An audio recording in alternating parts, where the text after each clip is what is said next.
Gentlemen, if you could take your seats, please. Let's have everybody sit down.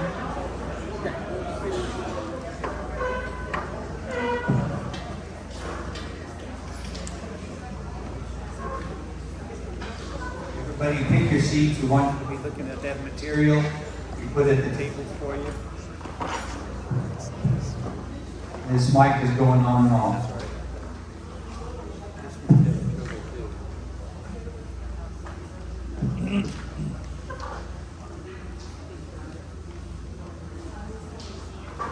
Welcome everybody to the Northeast Neighborhood Alliance meeting on the ballot that we'll all be voting on. Lots and lots of information. I want you all to promise me that you'll stay awake. All right, we'll begin with our flag presentation by troop number 398. Let's stand.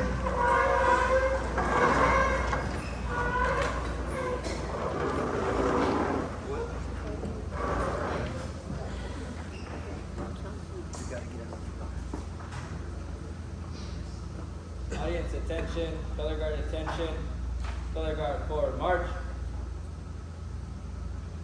Scout salute. Okay, stand over your heart.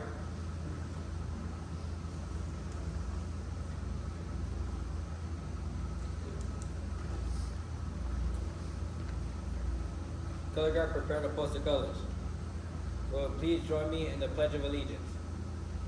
I pledge allegiance to the flag of the United States of America and to the republic for which it stands, one nation, under God, indivisible, with liberty and justice for all. 2. Color guard, post the colors.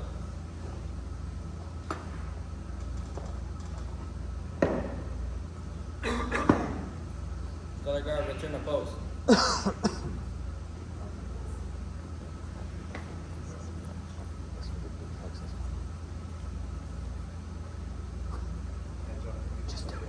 Color guard, hold. Will please join me in the Texas pledge. Honor the Texas flag.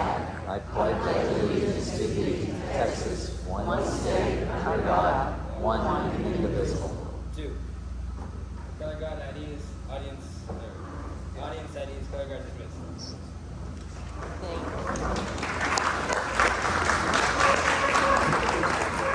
You noticed we had troop 398 there, but also we had our PAC 506, the Cub Scouts. Glad you guys could join us as well. By the way, the Cub Scouts are back there. They'll be back there in the back. So please, there you are. See the flag being raised? We'd like everybody to visit them and see what they've got on those tables back there, okay? This should be a very exciting meeting because we've got a lot to cover. One of the problems, of course, is that we've got so much information. I've asked everyone to speak within a certain specific amount of time, so they should sound like Patrick Mahomes if everything turns out okay. We'll begin with what happens to be a very, what's the right word for it, a contentious issue that's on the ballot. It's over to the right-hand side of the ballot that you're holding, and that'll be Proposition A and B. You see them over on the right-hand side there? Yeah, that's what we'll be talking about first. And to give a very careful briefing on that, we've asked the League of Women Voters to present what's essentially just informational so that we don't have everybody excited and start throwing things, okay? Our representatives for the League of Women Voters will be Betsy Riley and Nicole Harden. Let's give them a big welcome.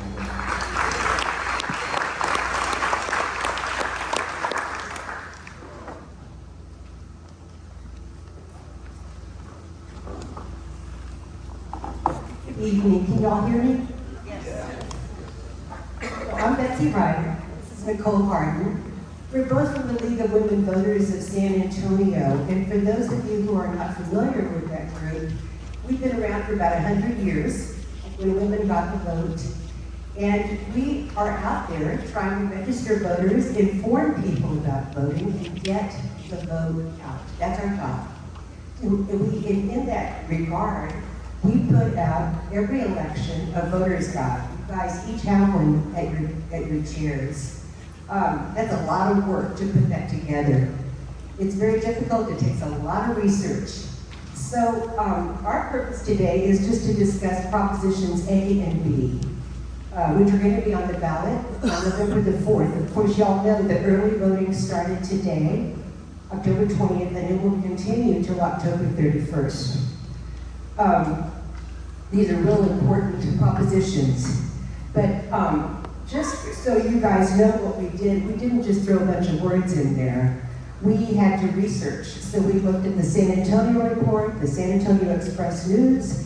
We looked at what other cities did. There are 5 cities in Texas right now that are trying to build something massive, like an arena or another sports complex.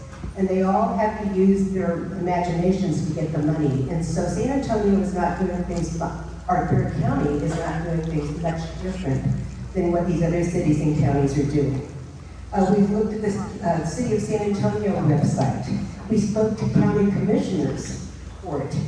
And we also came up with the questions for the KLRM program regarding these issues. We looked at live TikTok videos. So, let me see, we also spoke to people with the stock show and rodeo complex. Proposition A, as you well know, it's right here in your book, was put in very simple language in the explanation under it.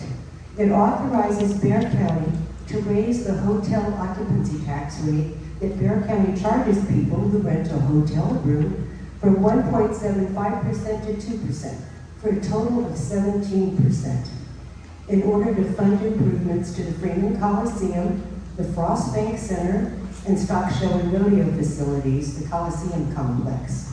Also, voters are asked to approve using the 5% tax the county collects on short-term car rentals within Bexar County to fund improvements to the Coliseum complex. You guys know where that is. And I think the stock show and rodeo representatives are here tonight too. I don't know if you have any questions about that, but my colleague will answer them when I'm done here. It seems simple enough.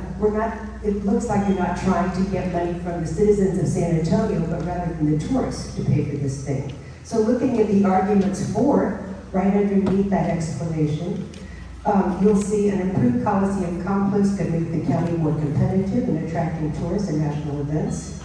They could be funded through an increase in tourist taxes. Residents could only be affected if they stay in a local hotel or rent a car on a short term. For improvements to the Coliseum complex will expand use of the Frost Bank Center, arena, and rodeo grounds throughout the year, preserving and enhancing existing county assets. Increasing the use of the Coliseum and rodeo grounds would preserve the historic structure and maintain and enhance San Antonio's Western heritage, and that's one of their big things. We want to make sort of a Western district out there. That's what they want to do. As you know, let me just interject. The League of Women Voters, we are impartial, so we're not pushing for this, and we're not opposing it. We're just giving you the facts. And you can make up your own minds. The arguments against are the timeline and lack of available economic analysis, which raises concerns of financial risk. Increases to the cost of hotel rooms in San Antonio rated for tourists. Revenue from events will not directly benefit surrounding neighborhoods, while increases in construction and traffic will be detrimental to persons living and working in the area. And the complex area lacks nearby restaurants and hotels, which lowers its competitiveness to attract large national events. So that's Proposition A. These are 2 separate propositions. You can vote yay on one and nay on the other. They're completely separate, even though the county is involved.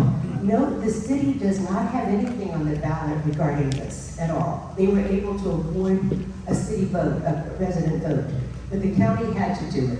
So keep in mind, they're 2 separate issues, completely separate.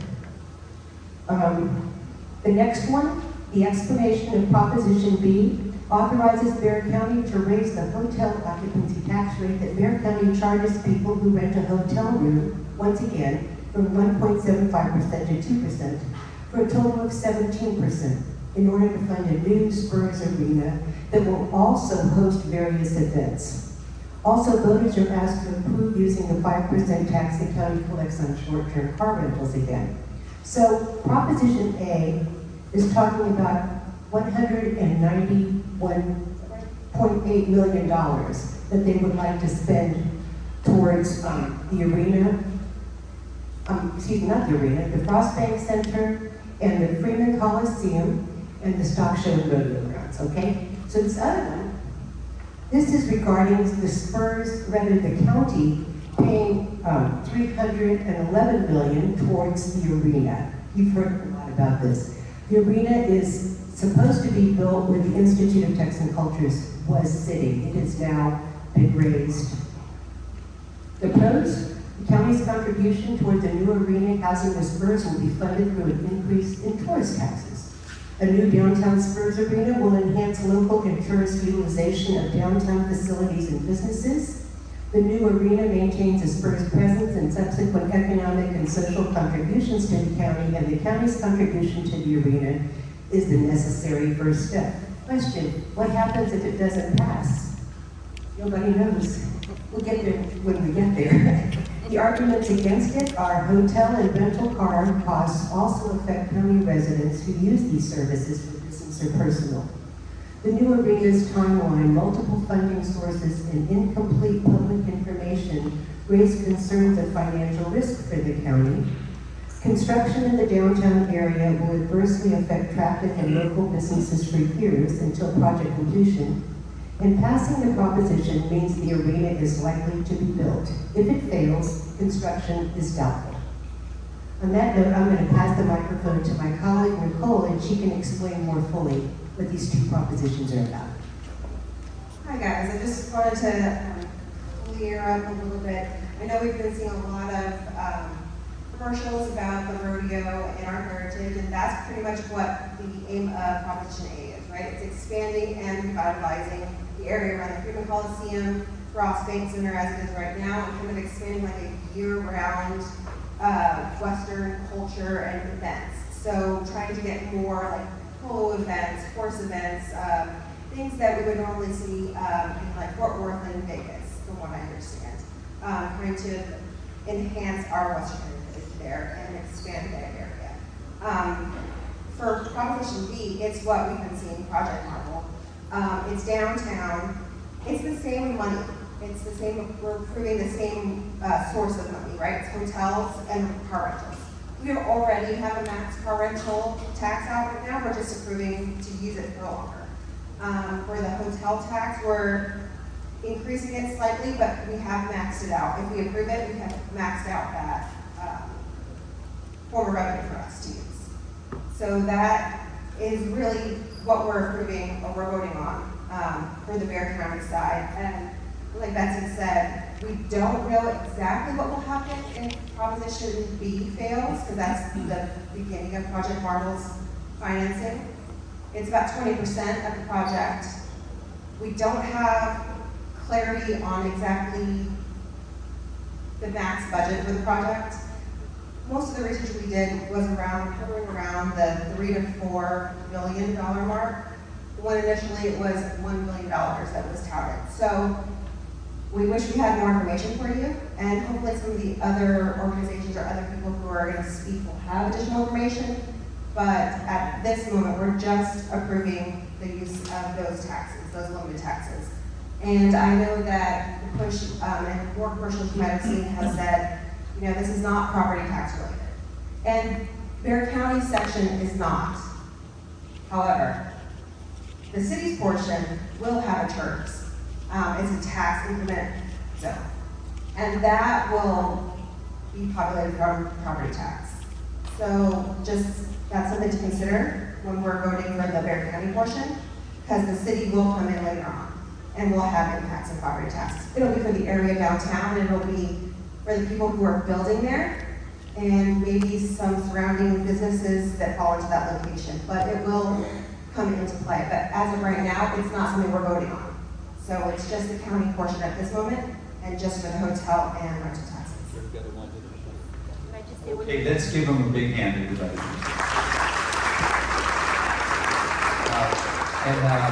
Councilman Souls, you wanted to add something to the comments that were just made. Do you remember Councilman Carlton Souls? Anybody remember him? You got 30 seconds. Thank you, Mike, I appreciate it. I'm wearing my rodeo hat tonight, took off my councilman hat. They did a good job explaining what Prop A and Prop B is. I want to take a minute and tell you a little bit about who we are as an organization at the rodeo. We're trying to earn your support, so you need to know who we are and what we're trying to do out there. So who we are. First and foremost, we're a nonprofit organization. We've been out of the grounds for 75 years. It's our home. We don't want to leave. We're not leaving. Our mission is simple. We are there to support and develop the next generation of youth in Texas in agriculture. So we're a professional run organization. We're very buttoned down, but our heart and soul is 7,000 volunteers that make that event happen each year. That's an amazing amount of people who come spend 2 weeks at the rodeo grounds. This year, we had 1.5 million people come through the gates. We had an economic impact on the county and the city of $330 million. And we gave $12 million in grants and scholarships to college youth across 100 state universities and colleges, mainly focused on like veterinary medicine, environmental sciences, agriculture mechanics. That's what we do. That's what we want to keep on doing. We do it with your support. So, why are we doing it? Well, the Spurs made clear that they're not going to be at the Frost Bank Center, they're going to be downtown, or they're going to be somewhere else. And when that happens, that blows a big hole in the county's budget and the viability of those facilities. So the county and the rodeo got together and they said, what can we do to make a plan to keep that thing going, to turn it into something unique for the city of San Antonio? And that's the plan we came up with, is we want to go to Western-themed events year-round, which are now monopolized by Fort Worth and Dallas. We believe that we can double our economic impact within the next 5 to 10 years by doing this. That means more money for the kids, more development, more good things on the east side, and benefits to San Antonio and Bexar County. I wanted you to know who we are and what we do. We're not just out there riding bulls. We try to take care of our kids. And I'm asking for your support. Please vote. Please support Prop A. Thank you very much. Thank you, Councilman. We appreciate. One thing I want you to know is that because this is going to bring up a lot of questions, it really is. We'll have representatives from the League of Women Voters here, so you can come up and see them after the meeting. And also, Councilman Souls will be here as well to talk about that Prop A. Moving right along. Now the part you're really interested in, those constitutional amendments. Okay, let's hear from Ray Pagasi, our treasurer, on these very interesting.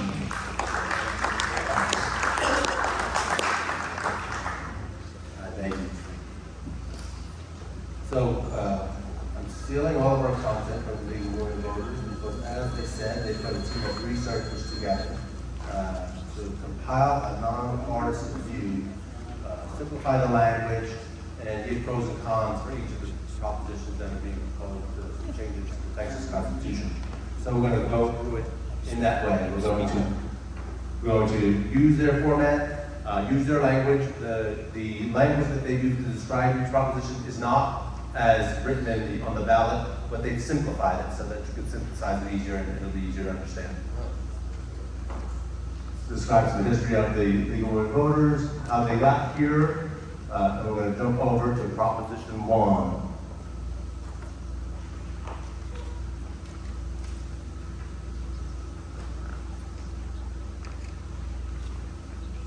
Proposition 1 is funding for the Texas Technical Colleges. And some of the arguments for provides a reliable source of funding for Texas State Technical Colleges. And the arguments against are this money could be used to fund community colleges across Texas, which already provides 2-year degrees and certificates and serve as many as 700,000 students per year. I want to add that the league has done 3 or 4 pros and cons for each of these propositions. There's 17 of them, so I'm not going to read all 17 of the pros and cons and the 85 attached comments, but we're going to display them on the screen, and I'm going to take a chance to just read the first one of each of those. So moving on to Prop 2.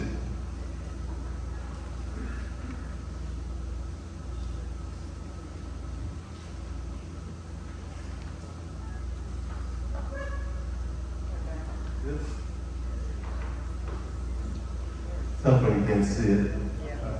Prohibits taxes on capital gains. Again, not the ballot language, but that's the way the League of Women Voters synthesized it for us to easily explain it.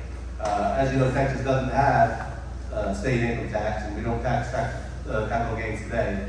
But this is an amendment that solidifies that, so in the future it won't happen. So arguments for the proposed amendment would help maintain Texas' reputation as a business-friendly and tax-friendly state. And arguments against, in the future, the legislature would not be able to tax capital gains, even if there were a budget deficit, these revenues were needed.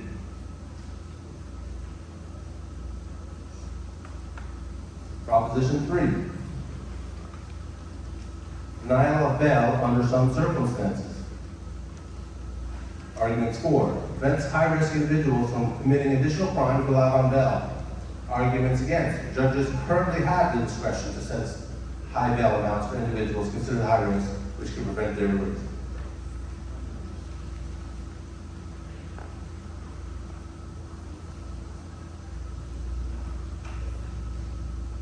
Proposition 4, one of the more important or high-profile propositions or amendments, funding for the Texas Water Fund. I remember a year or so ago they did an electric drink fund that's similar to this. The arguments for this: the funds would be used to upgrade aging water infrastructure as well as for new water supply projects. This would address the shortfall between water demand and available water supply, improve the safety of the water supply. Arguments against: new water supply projects such as seawater desalination and the reuse of produced water could pose environmental risks if adequate safeguards are not put in place. Proposition 5. Exemption of taxes for retail animal feed inventory. Arguments for: removing this tax would help lower prices for farmers and ranchers who are already dealing with rising operational expenses. Arguments against: inventory for other businesses is taxed as personal property since they are used to produce income. This proposition would treat these businesses unfairly.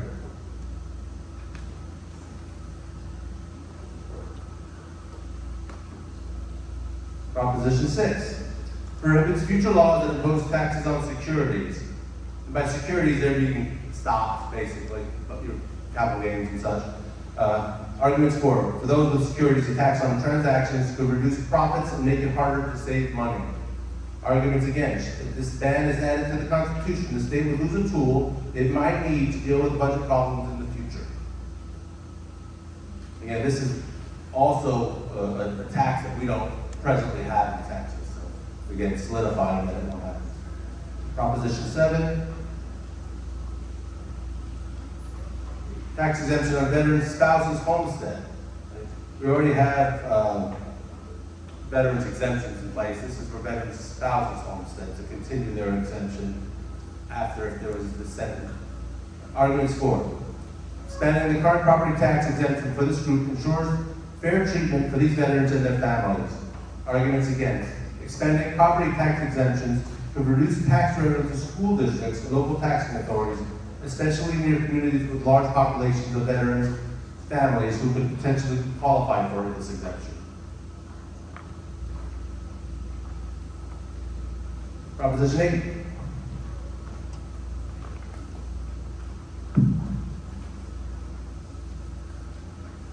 Prohibits imposition of a death tax. Arguments for: avoids double taxation since inherited assets have often been taxed previously during the decedent's person's lifetime. Arguments against: inheritance taxes can generate revenue for the government to fund public services and reduce deficit.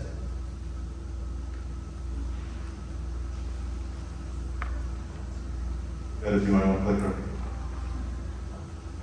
tax exemption for personal property use for income, Proposition 9. So this expands, raises an exemption to $125,000 to ease the tax burden on small businesses, helping them keep more money to invest and grow. Arguments against: legislature did not provide additional money to cities, counties, hospital districts, and college districts to make up for the loss of these revenues. These other local tax entities may have to vote to raise taxes or cut services.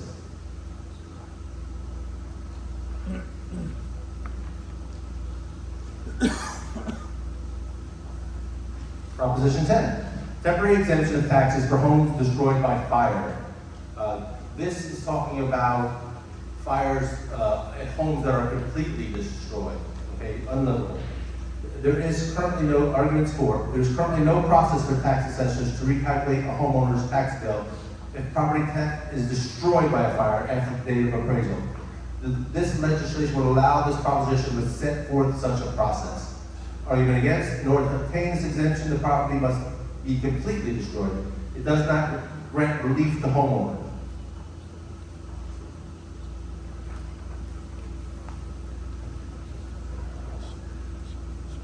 Proposition 11, exemption of taxes for those who are disabled or elderly.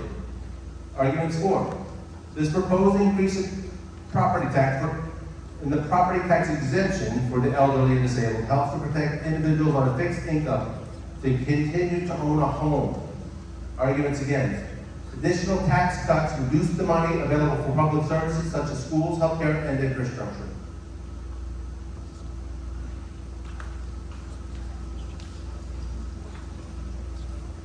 Proposition 12, membership of the State Commission on Judicial Conduct.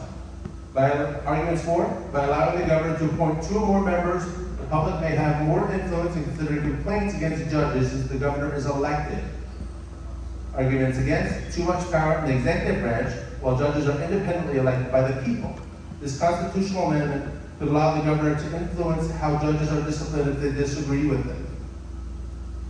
So I want to add that this proposition really has to do with strengthening the judicial review process where judges are held accountable to the states. This language to me is very clear, but this is giving the executive branch a little more authority to hold the judicial branch accountable. So those are the 4 and those are against.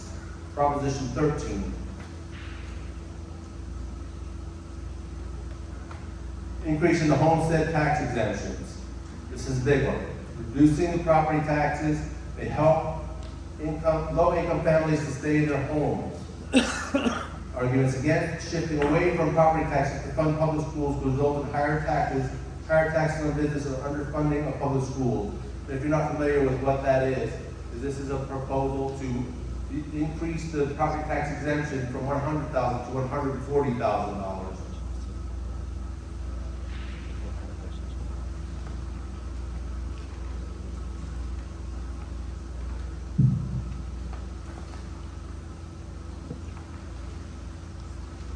Proposition 14, funding for dementia research.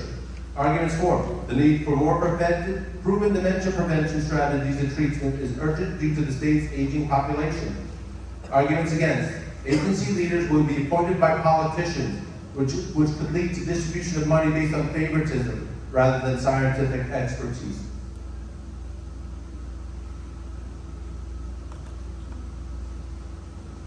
Proposition 15, parental rights. Arguments for: this proposition would clearly affirm the primary authority of parents over their children and would limit the power of the government to make decisions for children.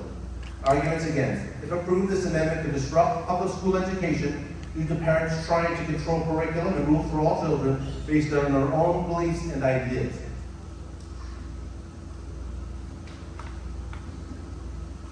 Proposition 16, clarification of citizenship voting.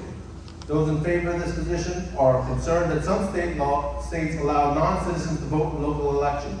This amendment would prevent Texas counties and cities from allowing non-citizens to vote in local elections. Arguments against: this amendment is unnecessary because non-citizen voting is extremely rare and already illegal in Texas.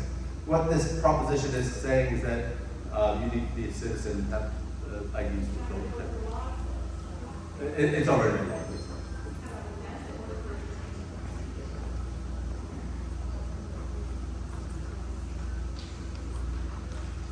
Proposition 17, tax exemption for construction of border security infrastructure. Arguments for, this proposition would encourage private property owners to support border security efforts. Arguments against, exempting property value from tax rolls would narrow the tax base and could shift the tax burden onto other property owners or reduce revenues for local public services. This is a narrow subset of people who have owned property along the border in Texas. And what they're doing is saying, if you're using your property to help tighten border security, we're going to give you a bigger property tax exemption for that. That, in a nutshell, is the all of the propositions, the key dates that they want to remind you of. Early voting was October 20th. Last day for vote by mail, October 24th. October 31st. Last day to vote early in person. And November 4th is election day. Back to Mike. Let's give him a hand, everybody. Way to go, guys. I like to see when somebody does their homework. And I have questions to ask you. Good job. FAQs.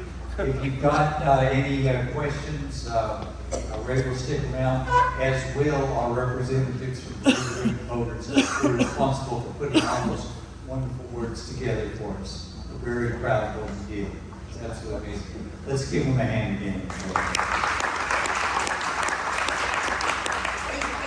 Now, if you'll flip that ballot over and look on the other side, you're going to see what the 5 bond proposals are that NEISD is presenting, and just about everyone in this room will be affected by those. So we've got Dr. Sean Mecca here, the superintendent for NEISD, will be explaining what all those difficult words are all about.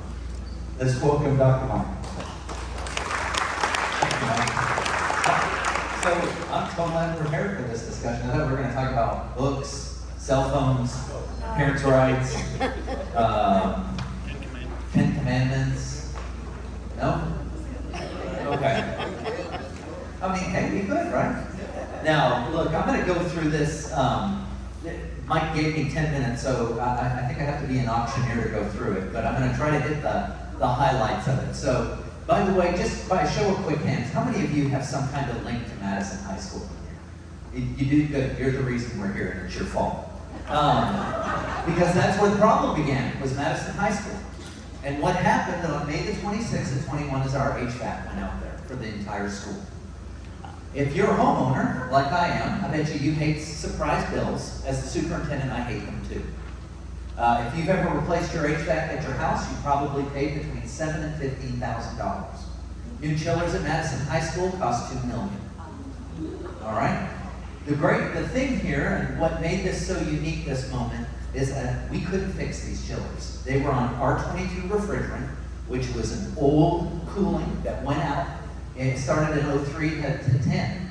And so I started asking questions about why wasn't it in previous bonds? Why wasn't it? That is a fair question to ask. How many of you have ever taken Lookout Road from 1604 to Wurzbach Parkway? Anyone? Worst road in America. See, we are really good about building new stuff. We as a country and folks, we just don't take care of our stuff nearly as well as we like to build new things. And I think that's why it wasn't in there. Is back in 11 and 15 as a district, we were still thinking about growing. We were growing huge. In the 15 bond, the big argument was, should we build another elementary school off Bulverde Road? Thank goodness we didn't build it. But that's really what I believe was going on, is we were focused still on our growth. So what I did is I spent the next 2 years, and I went around the state of Texas looking for a company to come in and do a facility assessment.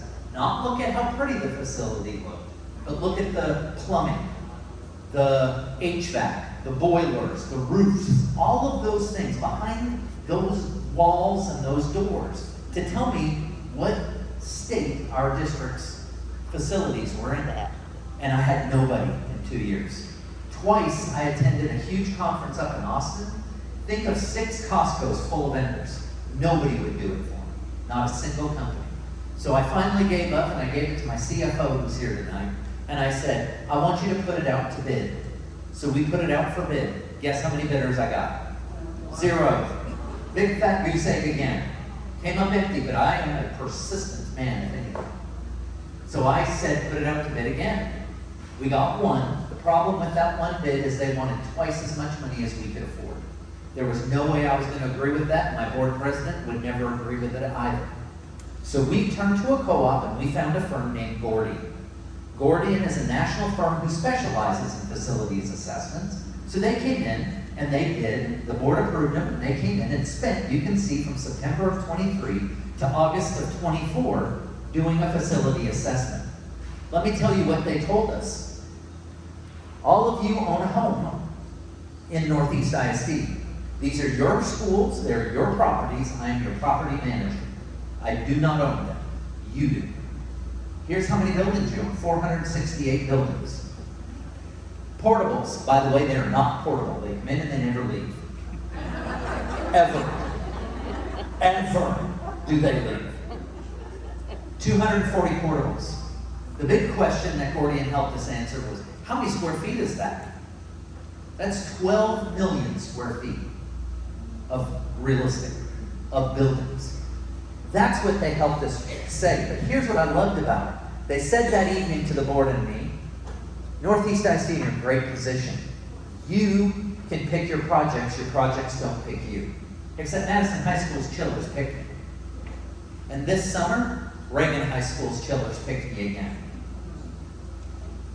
So, what we did is we took it and we formed a facility steering committee. Notice it doesn't say bond committee. Their job was not to do a bond. Their bond was to create a facility steering report, a 5-year plan for our buildings.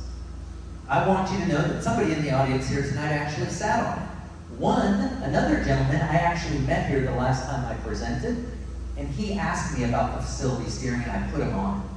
But my very first person, because I've heard, oh, you stacked the facility steering committee to think like you. That's wrong. Because the very first gentleman I ever asked, I met him at a board meeting. He was yelling at me from the podium, telling me to do my job or he would do it for me. So I put him to work. He did my job, and he did a great job, by the way. And they started meeting, going through that report and all of the data that they had, and you can see they met 11 times. The board also put a parent and a community member. Do you know why we asked for community members? Because 68% of our single-family homes in the district don't have school-age children in them. 68%. You all that are in this room own these properties, and your voice was important. So you were represented as well. And they began to meet, and they realized very quickly, way too much data to do this as a big group. So they broke up into subgroups. Some were focused on technology, transportation, buildings, and so forth. They came up with different rubrics, because what they had to do is choose between wants and needs. There are a lot of wants in the world, by the way. I tell my wife about every 4 months I want a new putter to shave 3 strokes off my golf game. My wife tells me no, and then I go back to playing with my old one. That's a want. These were really focused on needs. Needs like the Madison Chillers. So you can see the timeline. The facility steering committee began meeting in December of 24, and they came to the board and myself and presented their recommendation to call a bond this November. I promise you I could have been very happy as a superintendent never doing a bond. Ever. But I'm doing it because the facility steering committee made up of people like you and parents said you need it. But you can see the process that they went through. The board called for that election on August the 11th. What's not there is the August the 4th meeting where the board called in that facility steering committee and asked them to justify the projects on that bond. And said, why did you pick this one and not this? Why did you pick that and not this one? Here's the important takeaway there. The board did not change one project from the facility steering committee. They could have. They didn't. They left it in check. I could have interfered as well and made changes, and I didn't. I never, and the board never did, think our thinking was better than the facility steering committee's thinking. So if you were here in 2011 or 2015, bonds voted one time. voted for or against the bond in the Northeast. You now, by law, have to vote 5 times. You can see the 5 different propositions. I want to turn your attention to Prop A. That is the biggest portion of this bond. It's 81%. You already know what's in it. It is HVAC and chillers and air handlers and boilers and plumbing and roofing. Notice there's not a new building in this. That's not what we're doing. We're moving in this bond from the growth mindset to the maintenance mindset. That's what we're doing. School safety and security. I don't care if you're a grandparent, a parent, or a child. That is the single biggest thing that I can talk to people about all day, every day. Our facility steering committee believed that those were important topics as well. And buses and parking and cybersecurity. That's what's in there. Trust me, folks, people don't worry about HVAC till it doesn't work. People don't worry about cybersecurity until we have a breach. And we are under attack daily from bad actors. Prop B is technology. There's a lot of chatter in the world right now about kids should be on devices. Let me explain why they chose that students need new devices. Because the state of Texas mandates all testing be done online. You cannot do it paper pencil anymore.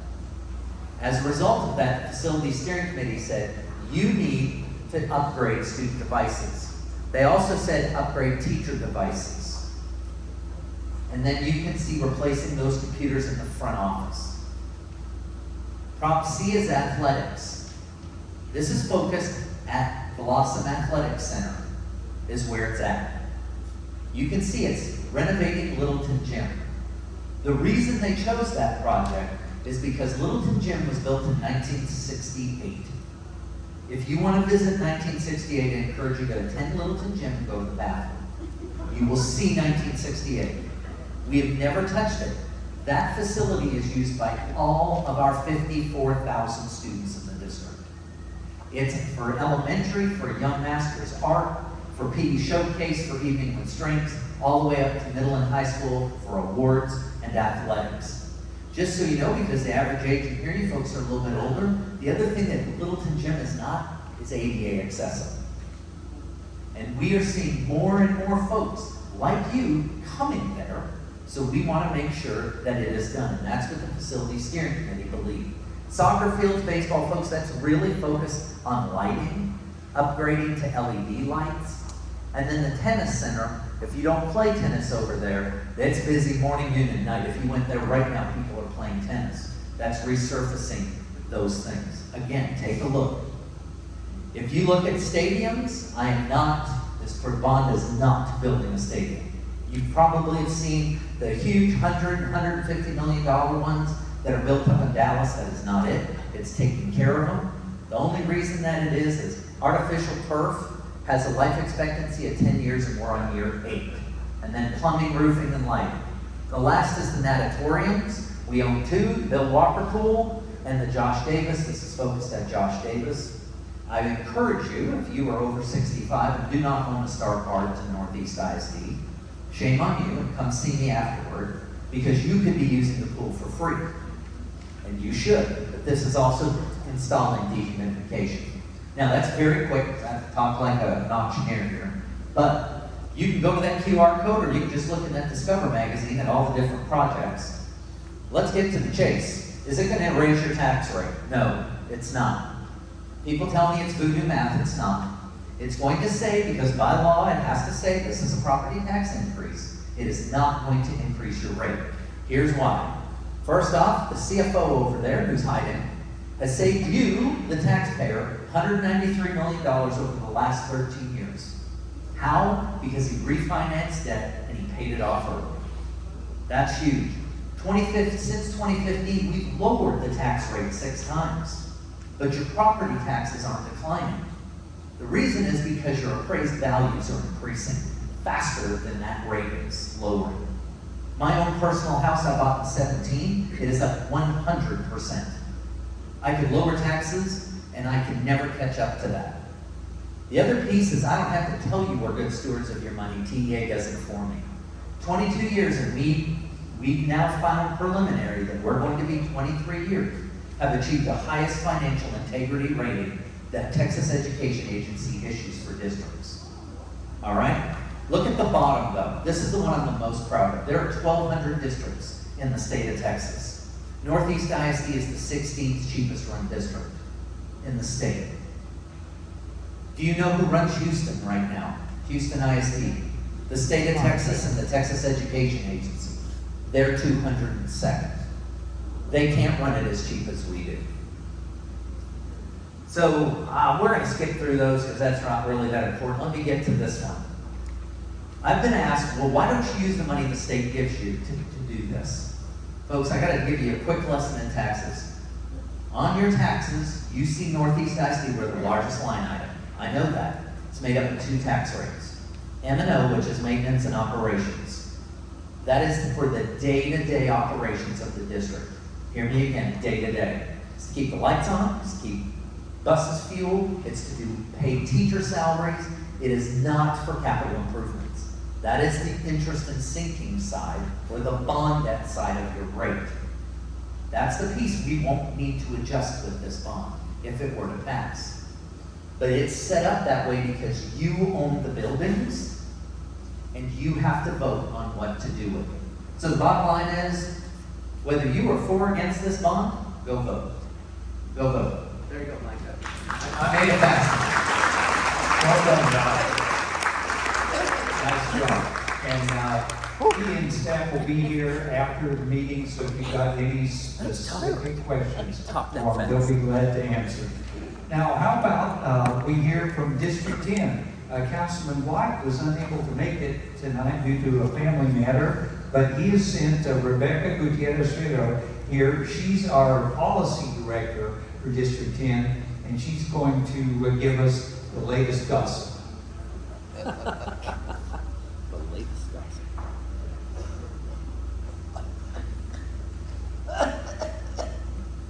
Hello everyone, my name is Rebecca and thank you so much for being here. Unfortunately, Councilman White is not able to be here, but I'll try to be brief because I know you've received a lot of information here today. So since the last time we met, City Council officially passed the FY 2026 budget. Councilman White worked hard to use your tax dollars wisely and tried to promote every single efficiency he could in the FY 2026 budget, which wasn't an easy task. He tried to prioritize things as public safety and infrastructure dollars in every way he could.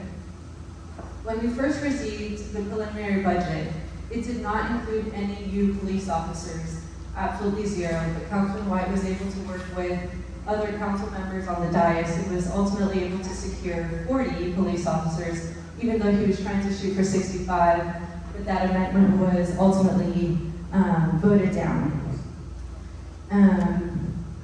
And so we're just really excited to see, however, that we're still trying to push along for more police officers, and in the next year's budget, we'll be trying to advocate for some more. Also, on November 8th, and we'll be pulling up a flyer here soon, we'll be having our annual Harvest Festival, which is a time for families to come together and to just meet their neighbors. We'll be having live music, we'll be having a family-friendly games, a bouncy castle, food and local vendors, and it's a free event for the whole community to come out. And that's once again going to be November 8th from 10 a.m. to 1 p.m. at Lady Bird Johnson Park. Additionally, our office wants to hear from you. And so if you reach out to our office, you can call Jonathan, or you can also call the 311 team if you have any concerns about traffic safety in your neighborhood. This could mean if you would like any more speed bumps, or if you would like a stop sign, or if you need any flashing beacons, we can make sure to see if the city can conduct a traffic study and see if you're eligible, or if your neighborhood is eligible for this process. And so feel free to contact our team if you would like any of these stop signs or crosswalks in your neighborhood. Lastly, we also need to fill a vacancy for one of our boards and commissions. That is our Stormwater Management Advisory Board. This board helps monitor progress on drainage and flood management projects, and they meet quarterly, so it's not that much of a time commitment for you. And so if you would like to be part of local government and being able to just speak into different projects, we would love if you could join and apply to be part of one of our city boards and commissions. And if you, oh, I'm so sorry, monthly. And if you do have any other questions about that, Samantha in our office knows a lot more about all of our boards and commissions, and you can apply with her. And just feel free to approach any one of our team members if you do have any other questions. Well, thank you so much for your time, and I really appreciate it. Well done. Thank you very much for this last minute takeover for this briefing. We really do appreciate it. We have some special guests in the back of the room. I need for them to wave their hands when we mention them. One of them is Selena Angel. She's the designer planner for the Northeast Corridor. Selena, where are you? There she is, and her staff with her. And remember that Northeast Corridor, we've been briefed about that quite a few times. They've got updates back there and some interesting information on what's going on. So if you've got any questions, especially for those of you with neighborhoods near the corridor, make sure you go see Selena and company. Also, we have back there, here's something all of us should be doing. The lifelong learners representative, Linda Conger, is here. Where are you, Linda? Raise your hand. Oh, you're way over here. Okay. Make sure you go talk to her after the meeting too. She's got a workshop that's going to be here at the center. It's going to be at 10:30 this coming Saturday. And they're going to be talking about education and school funding, that sort of thing. So it'll be well worth the time to go see Linda and find out what's going on. So thank you for showing up too tonight. We really appreciate that. This has been a lot of information. And I hope that you've taken real good notes and that you've all made up your minds, because now you got to go vote. Early voting is underway, so we've got to make sure. And then the other thing is you are neighborhood leaders. So what I need for you to do is spread the word on what you learned tonight. I think that's really, really important. And also, please tell people to go out and vote. You know, I'm scared to death on this one, because when you try to read through that ballot, you could fall asleep. And I'm very worried that people are just not going to show up at the polls.